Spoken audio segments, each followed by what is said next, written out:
भले ही मर जाना, लेकिन पूजा मंदिर में रखी घंटी, मूर्ति और जलने वाले दीपक के साथ यह गलती भूल कर मत करना, वरना हो जाओगे बर्बाद। घर में आएगी कंगाली और गरीबी।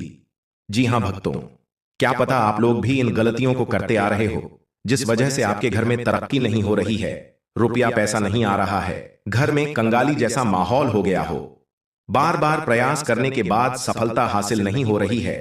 तो इन सब के पीछे का कारण आपके द्वारा की गई गलतियां हैं, जो बिना जानकारी के हम लोग कर बैठते हैं, फिर बाद में हमको रोना और पछताना पड़ता है। इसीलिए दोस्तों, आज के इस वीडियो में हम आपको पूजा मंदिर में रखी चीजों और पूजा मंदिर से संबंधित कुछ ऐसी बातें बताएंगे जिन्हें देखने के बाद आप ही कहोगे, वाह गुरुजी, आपने तो मेरी किस्मत ही खोल दी। जी हां दोस्तों, पूज्य गुरुजी ने कहा है कि कुछ लोग ऐसे होते हैं जो पवित्र चीजों को धार्मिक मानकर अपने पूजा मंदिर में रख लेते हैं और वहीं पर सबसे बड़ी गलती कर बैठते हैं।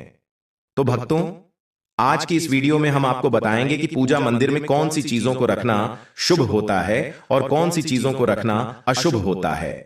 मंदिर में दीपक कितने बजे जलाना चाहिए, दीपक जलाते समय कौन सा मंत्र बोलना चाहिए, और घंटी सुबह को बजाना चाहिए या शाम को बजाना चाहिए, और जो शंख है उसे कब बजाना चाहिए, कितनी बार बजाना चाहिए, और शंख बजाते समय किस मंत्र का जाप करना चाहिए, इन सभी बातों को हम एक एक करके बताएंगे।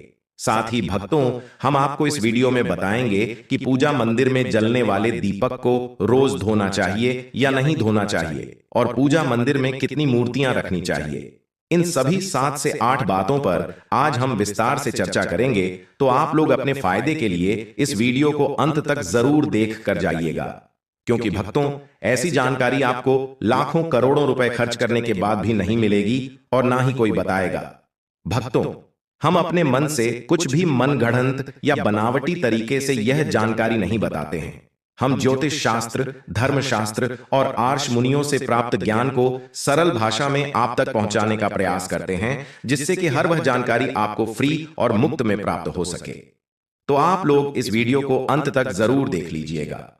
भक्तों, आपको एक बात हम और बता दें कि एक भक्त ने मुझसे कमेंट करके पूछा था कि गुरुजी, हम पूजा पाठ तो बहुत करते हैं, लेकिन हमको पूजा पाठ का कोई फल प्राप्त नहीं होता है और हमें नुकसान होता है। तो मैं आपको इस वीडियो में इसके पीछे छुपे रहस्य के बारे में भी बताऊंगा, तो अंत तक वीडियो में बने रहिएगा। दोस्तों देखिए, बात ऐसी है कि हमारा काम तो है सलाह देने का, हम तो केवल सलाह ही दे सकते हैं। अब आप इसको मानो या ना मानो, आपकी मर्जी। लेकिन भक्तों, एक बात जरूर कहेंगे कि अगर मान लोगे तो आपका बेड़ा पार हो जाएगा। इस वीडियो को अंत तक देखने के बाद आपको किसी भी प्रकार की परेशानी का सामना नहीं करना पड़ेगा। आगे आपकी मर्जी, आप खुद ही इतने समझदार हो। तो चलिए भक्तों, इस वीडियो में हम ज्यादा बकवास ना करते हुए वीडियो को शुरू करते हैं। भक्तों, पूज्य गुरुजी कहते हैं कि पूजा हम सभी के जीवन का अहम हिस्सा है और सभी लोग किसी न किसी देवी देवता की पूजा तो जरूर करते हैं।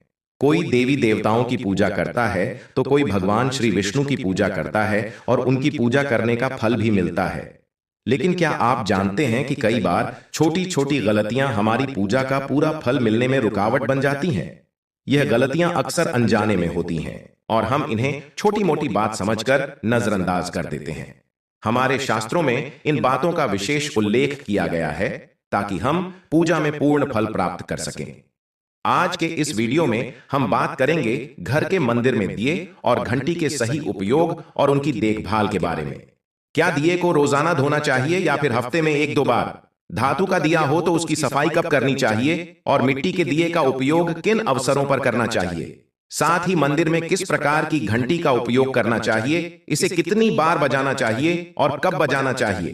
क्या शाम की पूजा में हमें घंटी बजाना चाहिए? इन सभी सवालों के जवाब आपको इस वीडियो में मिलेंगे, क्योंकि अधूरी जानकारी कभी कभी गलतफहमी पैदा कर सकती है। इसीलिए आप वीडियो को पूरा ही देखें, आधा अधूरा ना देखें। कई लोग होते हैं जो वीडियो को बीच बीच से देखते हैं, काट काट कर देखते हैं, और फिर ऐसे व्यक्ति को जीवन में कभी सफलता हासिल भी नहीं हो सकती। इसलिए वीडियो को आधा अधूरा छोड़कर ना जाएं, आप वीडियो को पूरा ही देखा करें, क्योंकि इस ज्ञानवर्धक जानकारी को हमने आपकी सुविधा के लिए सरल और स्पष्ट भाषा में प्रस्तुत किया है। भक्तों, कुछ लोग ऐसे होते हैं जो नाच नौटंकी और अर्धनग्न लड़कियों और लड़कों की वीडियो को भर भर के देखते हैं और फटाफट लाइक और सब्सक्राइब करते हैं और वीडियो को पूरा भी देखते हैं, और जो हम जानकारी बता रहे हैं इसको आधा अधूरा छोड़कर चले जाते हैं, लाइक और सब्सक्राइब भी नहीं करते, तो मैं उन भक्तों को बता दूं कि क्यों अपने जीवन को अंधकार में डाल रहे हैं। ऐसी जानकारी आपको कोई नहीं बताएगा। आगे आपकी मर्जी, देखो या ना देखो। तो चलिए भक्तों, इस वीडियो पर ज्यादा सफाई ना देते हुए वीडियो को शुरू करते हैं। सबसे पहले बात शुरू करते हैं मिट्टी के दिए से। यह दिवाली और अन्य धार्मिक त्योहारों या पूजा पाठ अनुष्ठानों पर प्रायः उपयोग किया जाता है। घर के मंदिर या दरवाजे के पास इसे जलाना बहुत शुभ माना जाता है, लेकिन जब इसे मंदिर में रखा जाता है तो इससे जुड़ी परंपराएं अलग हो जाती हैं। मिट्टी के दिए को शुभता का प्रतीक माना गया है। आप इसे अपने घर के मंदिर में उपयोग कर सकते हैं, क्योंकि यह किसी भी प्रकार के वास्तु दोष का कारण नहीं बनता। हालांकि इसे मंदिर में उपयोग करने का एक नियम है। मिट्टी के दिए को केवल एक बार जलाने के बाद दोबारा मंदिर में नहीं रखना चाहिए। हर बार नया मिट्टी का दिया उपयोग करना शुभ माना गया है। भक्तों, आगे इस वीडियो में हम आपको बताएंगे कि मंदिर की घंटी को कब और कैसे साफ करना चाहिए और इसे कितनी बार बजाना चाहिए। इसलिए वीडियो को अंत तक जरूर देखकर जाइएगा। और भक्तों, आपसे एक रिक्वेस्ट करते हैं कि वीडियो को एक लाइक जरूर करें। साथ ही आप अपनी राशि या अपने शुभ नाम को कमेंट बॉक्स में जरूर डाल दें, क्योंकि हम राशि से जुड़ा भाग्य भी बताते हैं और भाग्य में चल रही परेशानियों को तत्काल दूर करने के लिए आसान से आसान उपाय भी बताते हैं। इसलिए देर ना करते हुए आप अपनी राशि कमेंट बॉक्स में जरूर डाल दें। तो चलिए भक्तों, आपका ज्यादा समय बर्बाद ना करते हुए वीडियो को आगे बढ़ाते हैं। दोस्तों, धातु के दियों के बारे में बात करें तो भक्तों, आपने देखा होगा कि लोग पीतल या तांबे के दियों का इस्तेमाल करते हैं। यह दिए न सिर्फ दिखने में सुंदर होते हैं, बल्कि इनका धार्मिक महत्व भी है। अगर आप भी इनका उपयोग करते हैं तो इनकी सफाई बहुत जरूरी है। इन्हें रोज धोकर साफ करना चाहिए और सबसे अच्छा तरीका है गंगा जल से शुद्ध करना। गंगा जल से इन्हें धोने से दिए की पवित्रता और घर में सकारात्मक ऊर्जा बनी रहती है। इस आदत को रोज अपनाएं, क्योंकि हफ्ते में 1 या 2 बार धोने से यह पूरी तरह से शुद्ध नहीं हो पाते। अब बात करते हैं घर के मंदिर में रखी घंटी के बारे में। घर के मंदिर में अक्सर पीतल की घंटी देखी जाती है। पीतल की घंटी की ध्वनि सकारात्मक ऊर्जा को बढ़ाती है और नकारात्मक ऊर्जा को दूर करती है। ध्यान रखें, घंटी को कभी भी दक्षिण दिशा में ना रखें, क्योंकि इसे अशुभ माना जाता है। घंटी को पूजा स्थल के पास या मंदिर के प्रवेश द्वार पर रखना चाहिए। सबसे शुभ घंटी वह होती है जिस पर गरुड़ की नक्काशी बनी हो। इसे गरुड़ घंटी कहा जाता है और यह सबसे उत्तम मानी जाती है। अब जानते हैं कि घर में घंटी को कितनी बार बजाना चाहिए। भोग लगाते समय घंटी को 5 बार बजाना चाहिए। ऐसा करने से भगवान भोग को जल्दी स्वीकार करते हैं। पूजा के दौरान घंटी को जोर से या लगातार नहीं बजाना चाहिए। इसे केवल 3 बार ही बजाना चाहिए। घंटी को हमेशा दाहिने हाथ से बजाएं और मुख आपके सामने की तरफ होना चाहिए। साथ ही भक्तों, घंटी को कभी भी दक्षिण दिशा में नहीं रखना चाहिए, क्योंकि यह किसी भी पूजा सामग्री के लिए अशुभ मानी जाती है। जब भी घंटी मंदिर में रखें, ध्यान रखें कि इसका मुख पूजा स्थल की ओर हो। मंदिर में घंटी को सुबह की पूजा में ही बजाना चाहिए। शाम की पूजा में घंटी बजाना अच्छा नहीं माना जाता। इस नियम का पालन करके आप अपने पूजा पाठ को अधिक फलदायक बना सकते हैं। इन्हीं सभी बातों के साथ एक और महत्वपूर्ण बात यह है कि जब भी आप किसी मंदिर जाते हैं, खासकर घर के बाहर के मंदिर में, तो मंदिर में प्रवेश करते समय ही घंटी बजानी चाहिए। मंदिर से बाहर निकलते समय घंटी बजाने की आवश्यकता नहीं होती। जब आप घंटी बजाते हैं तो इसका अर्थ होता है कि आप मंदिर में प्रवेश कर रहे हैं और यह आपके आगमन और उपस्थिति को दर्शाता है। एक बार घंटी बजाने का मतलब है कि आपने भगवान के दरबार में प्रवेश कर लिया है और अब आप उनकी पूजा आरंभ कर रहे हैं। अगर आप 2 बार घंटी बजाते हैं तो इसका अर्थ है कि आप अपनी प्रार्थना या मन की बात भगवान के समक्ष रख रहे हैं। चलिए भक्तों, अब हम आपको कुछ ऐसी बातें बताने जा रहे हैं जिन्हें शायद आपको कोई ना बताए। इसीलिए इन बातों को गौर से सुनिए, जिससे आप भगवान को आसानी से प्रसन्न कर सकते हैं। लेकिन दोस्तों, उससे पहले जिन्होंने अभी तक कमेंट बॉक्स में जय माता लक्ष्मी नहीं लिखा है, वे जय माता लक्ष्मी जरूर लिखें। जब आप हमारे कमेंट बॉक्स में जय माता लक्ष्मी लिखते हैं तो हमें काफी अच्छा लगता है, और जब आप हमारी वीडियो को लाइक करते हैं तो हमारा मनोबल बढ़ता है, जिससे कि हम आपके लिए और भी अच्छी अच्छी जानकारी लेकर आते हैं। चलिए भक्तों, अब हम जान लेते हैं पूजा मंदिर से संबंधित कुछ जरूरी नियम के बारे में। भक्तों, सबसे पहली बात तो यह है कि पूजा करते समय आपका मुख हमेशा पूर्व दिशा की तरफ होना चाहिए। यह दिशा शुभ मानी जाती है क्योंकि इससे वातावरण में सकारात्मक ऊर्जा का संचार होता है। हालांकि पश्चिम दिशा की तरफ मुंह करके भी पूजा की जा सकती है, लेकिन पूर्व दिशा की ओर बैठना सबसे लाभकारी है। ध्यान रखें, घर की सीढ़ियों के करीब पूजा घर या पूजा स्थान बनाना शुभ नहीं माना जाता। इससे पूजा स्थल में नकारात्मक ऊर्जा का संचार हो सकता है। अगली बात भक्तों, पूजा घर में या घर के मंदिर में भगवान का आसन हमेशा ऊंचा होना चाहिए। यानी जहां आप बैठ रहे हैं, भगवान का आसन उससे कम 10 इंच ऊंचा होना चाहिए। भगवान की मूर्ति या प्रतिमा की स्थापना जमीन पर करना अशुभ माना जाता है। इसलिए भगवान का आसन ऊंचा रखना जरूरी है ताकि पूजा स्थल में सकारात्मकता बनी रहे और ऊर्जा का प्रवाह सही दिशा में हो। अगली बात भक्तों, पूजा करते समय भक्तों को हमेशा किसी चटाई या कालीन पर बैठना चाहिए। यह न केवल आरामदायक होता है बल्कि पूजा में मनोबल और एकाग्रता भी बढ़ाता है। भक्त छोटे आसन पर बैठकर भी पूजा कर सकते हैं, लेकिन यह सुनिश्चित करें कि आपका आसन भगवान के आसन से ऊंचा ना हो। इस तरह पूजा करने से भगवान के प्रति श्रद्धा और सम्मान प्रदर्शित होता है। अगली बात भक्तों, पूजा घर में सड़े गले, बासी या मुरझाए हुए फूल नहीं रखने चाहिए। इन फूलों को पूजा में शामिल करना अशुभ माना जाता है। हमेशा ताजे और खिले हुए फूल ही पूजा में उपयोग करें। जब पूजा घर के फूल मुरझा जाएं या काले पड़ जाएं, तो इन फूलों को मिट्टी में दबाने की सलाह दी जाती है ताकि नकारात्मक ऊर्जा दूर हो सके और आपके घर में पवित्रता बनी रहे। अगली बात भक्तों, जिस कमरे में आप सोते हैं उसमें कभी भी घर का मंदिर बनाना सही नहीं माना जाता। यदि आपके सोने के कमरे में मंदिर बनाने की जगह हो और आपको मंदिर बनाना ही पड़े, तो ध्यान रखें कि मंदिर को रात के समय ढक कर रखें। आप मंदिर पर पर्दा भी लगा सकते हैं ताकि रात के समय वहां से निकलने वाली सकारात्मक ऊर्जा आपके सोने की जगह को प्रभावित ना करे। इन नियमों का पालन करने से घर में शांति और समृद्धि बनी रहती है और आपकी पूजा और ध्यान में भी गहरी एकाग्रता प्राप्त होती है। अगली बात भक्तों, सनातन परंपरा के अनुसार किसी भी देवी देवता की पूजा कभी भी काले कपड़े पहनकर नहीं करनी चाहिए। ऐसा माना जाता है कि काले वस्त्र पहनने से मन में नकारात्मक भाव उत्पन्न होते हैं जो पूजा की ऊर्जा को प्रभावित कर सकते हैं। इसीलिए हमेशा शुभ और हल्के रंग के कपड़े पहने ताकि मन में सकारात्मकता और शांति बनी रहे। चलिए भक्तों, सबसे पहले हम आपको घर के पूजा मंदिर में रखी जाने वाली चीजों के बारे में कुछ महत्वपूर्ण नियम बता देते हैं कि कौन सी चीज पूजा मंदिर में नहीं रखनी चाहिए। भक्तों, सबसे पहली बात तो यह है कि एक से ज्यादा देवी देवता की तस्वीरें नहीं रखनी चाहिए।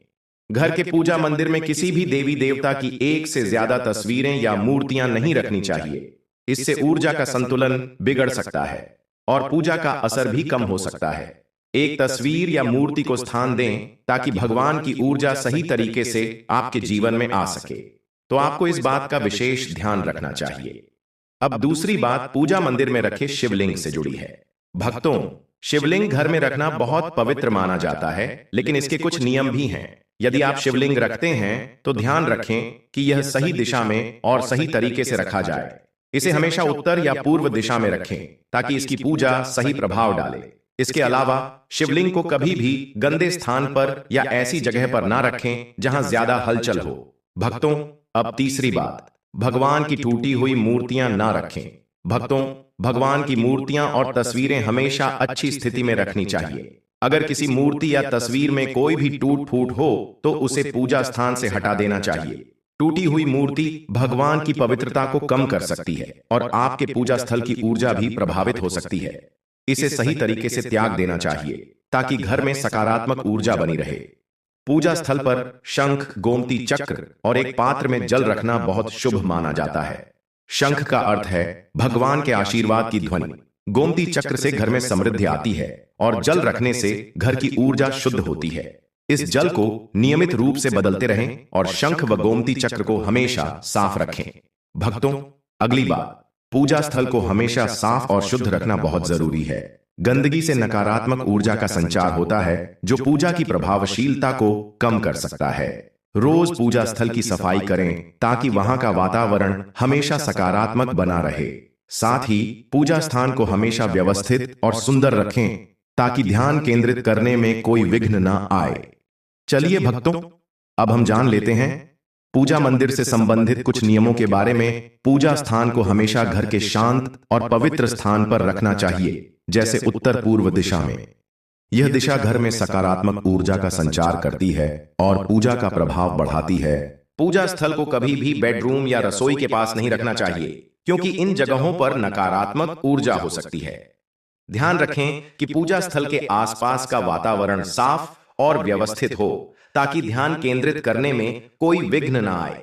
चलिए भक्तों, अब हम आपको कुछ ऐसी बातें बताएंगे जिन्हें शायद आपको कोई भी लाखों करोड़ों रुपए खर्च करने के बावजूद भी ना बताए। लेकिन भक्तों, उससे पहले आपसे एक रिक्वेस्ट करते हैं, करें। साथ ही आप अपनी राशि को कमेंट बॉक्स में जरूर डाल दें, क्योंकि हम राशि से जुड़ा भाग्य भी बताते हैं और भाग्य में चल रही परेशानियों को तत्काल दूर करने के लिए आसान से आसान उपाय भी बताते हैं। इसलिए आप अपनी राशि कमेंट बॉक्स में जरूर डाल दें। चलिए भक्तों, अब हम जान लेते हैं पूजा मंदिर में रखे दीपक और दीपक जलाने से संबंधित कुछ महत्वपूर्ण नियमों के बारे में। दीपक जलाना एक बेहद शुभ कार्य माना जाता है, लेकिन इसे सही तरीके से करना बहुत जरूरी है। सही तरीके से दीपक जलाने से भगवान की कृपा प्राप्त होती है और घर में सकारात्मक ऊर्जा का वास होता है। तो आइए जानते हैं दीपक जलाने के नियम, जो न सिर्फ आपकी पूजा को प्रभावी बनाते हैं, बल्कि वास्तुशास्त्र और ज्योतिष शास्त्र के अनुसार आपके घर की ऊर्जा को भी संतुलित करते हैं।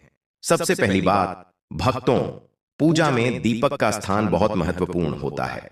इसे हमेशा भगवान की मूर्ति के सामने रखें, ताकि दीपक की रोशनी भगवान के आशीर्वाद और कृपा का प्रतीक बने। इस तरह से दीपक का प्रकाश आपके पूजा स्थल को पवित्र और ऊर्जा से भरा हुआ रखता है। हिंदू धर्म में ईश्वर की पूजा में दीपक जलाने के कुछ खास और महत्वपूर्ण नियम बताए गए हैं। जैसे कभी भी खंडित दिया नहीं जलाना चाहिए, क्योंकि ऐसा करने से पूजा में अपवित्रता आ सकती है। इसी तरह पूजा के समय दो दीपक एक साथ नहीं जलाने चाहिए, क्योंकि इससे ऊर्जा का संतुलन बिगड़ सकता है। तेल और घी का दिया तो भूलकर भी एक साथ नहीं जलाना चाहिए, क्योंकि दोनों की ऊर्जा अलग होती है और इससे पूजा की शक्ति प्रभावित हो सकती है। दूसरी बात, भक्तों, वास्तुशास्त्र के अनुसार घी का दीपक हमेशा बाईं तरफ और तेल का दीपक दाईं तरफ रखें। ऐसा करने से पूजा स्थल में ऊर्जा का संतुलन बना रहता है और घर में सकारात्मक प्रभाव पड़ता है। तेल और घी दोनों दीपकों का संयोजन बहुत शुभ होता है, लेकिन सही दिशा में उनका स्थान तय करना जरूरी है। भक्तों, तीसरी बात, ज्योतिष शास्त्र के अनुसार दीपक को कभी भी पश्चिम दिशा में नहीं रखना चाहिए। पश्चिम दिशा को नकारात्मक ऊर्जा की दिशा माना जाता है और दीपक को इस दिशा में रखने से पूजा का प्रभाव कम हो सकता है। दीपक को उत्तर या पूर्व दिशा में रखना सबसे अच्छा होता है। यह दिशा पूजा में सकारात्मक ऊर्जा का संचार करती है और आपकी पूजा को फलदायी बनाती है।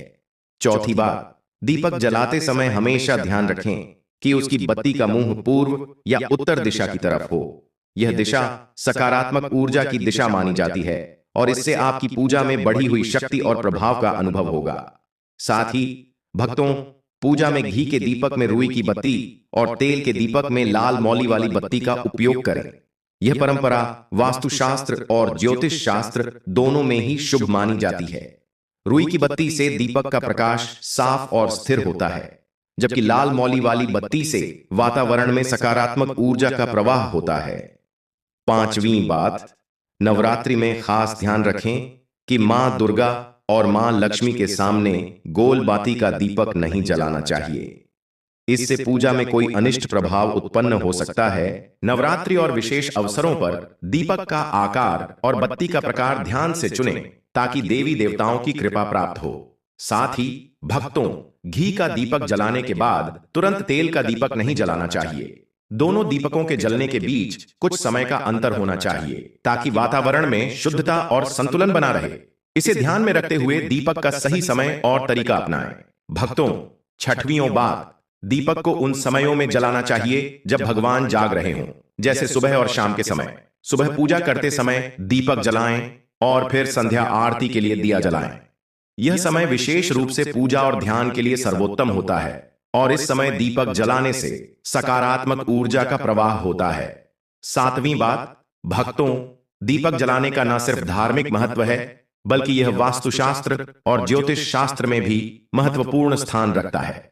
दीपक जलाना घर में सकारात्मक ऊर्जा का संचार करता है और घर के 7 चक्रों को संतुलित करता है। यह नकारात्मकता को दूर करता है और वातावरण को शुद्ध करता है। दीपक की रोशनी से न केवल घर की ऊर्जा बदलती है बल्कि मानसिक शांति भी मिलती है। इसलिए ध्यान रखें कि पूजा में दीपक जलाते समय ऊपर बताए गए सभी नियमों का पालन करें। इससे आपकी पूजा और जीवन में भगवान की कृपा हमेशा बनी रहती है और घर में सकारात्मकता का प्रवाह निरंतर होता रहता है। भक्तों, आपको यह वीडियो कैसा लगा हमें कमेंट में जरूर बताएं। अगर आप माता लक्ष्मी के सच्चे भक्त हैं, आप माता लक्ष्मी का प्रेम, प्यार और आशीर्वाद पाना चाहते हैं और चाहते हैं कि माता लक्ष्मी का आपके घर में वास हो और आप माता लक्ष्मी को प्रसन्न करना चाहते हैं, आने वाली वीडियो सबसे पहले आप तक पहुंच सके। धन्यवाद।